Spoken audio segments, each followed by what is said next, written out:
Hey there, it's Stephanie Shea, Chief Astrologer for janspiller.com with your monthly horoscope. This one is for you, Gemini. This is for the month of May 2020. And this is an important month for your sun sign.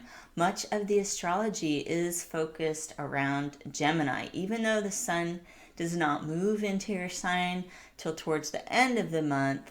We do have a couple important events that I'll tell you about that have to do with your sign. So as May begins, we've got the sun shining in Taurus through the 19th. This could shed light on some ideas that have been brewing in the back of your mind. It's stimulating your subconscious.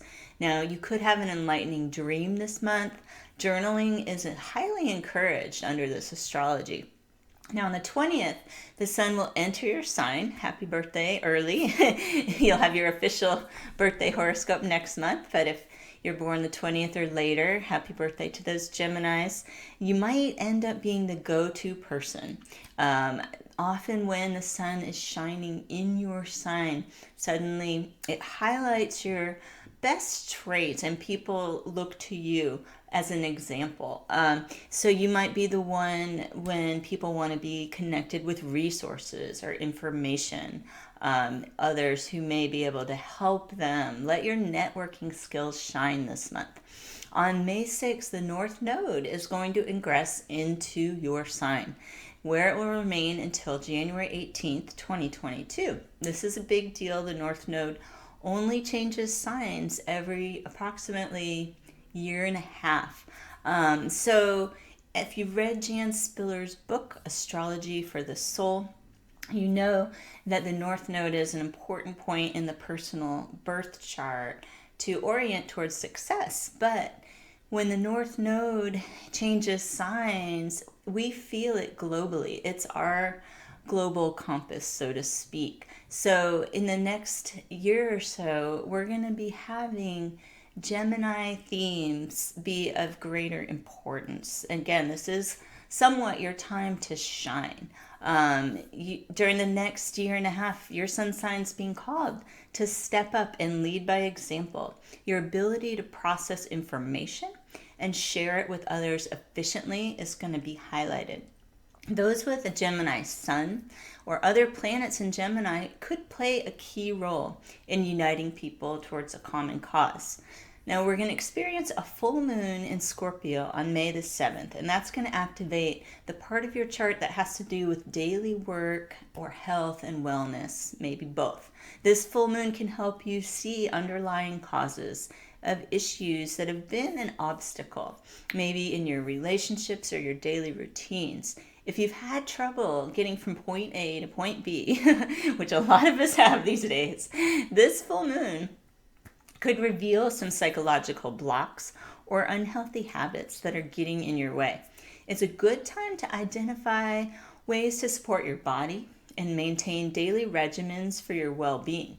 We've got the planet Venus stationing retrograde on the 13th, and this is going to be Venus in Gemini retrograde cycle. So this is what I meant when I said it's a lot about you.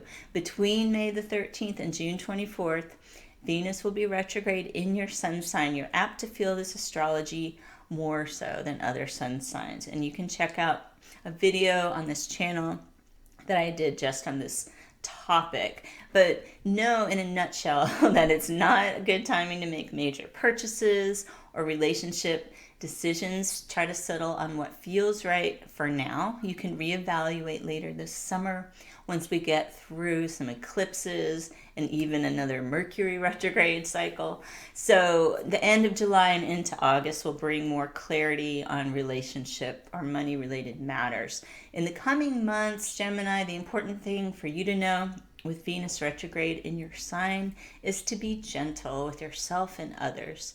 Get in touch with the simple things that bring you pleasure.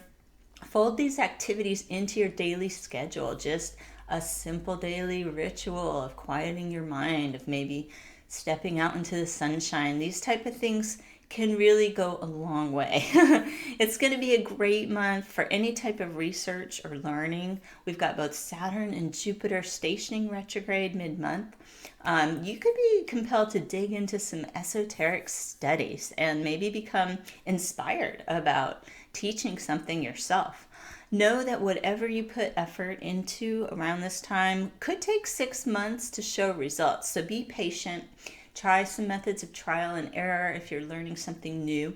We've got this month's new moon on the 22nd in your sun sign. This is a big deal. This signifies your personal astrological new year. So you can set intentions not just for the new moon cycle, but for the coming year. So think about big picture things for your life, anything you want to attract into your life. And know, even though things are taking longer during this retrograde, that setting the intentions at every new moon really helps you to cultivate the ideas that you would like to bring to life. So I hope you can make the most of May's astrology. Be well, be safe, and I will see you next month with your horoscope.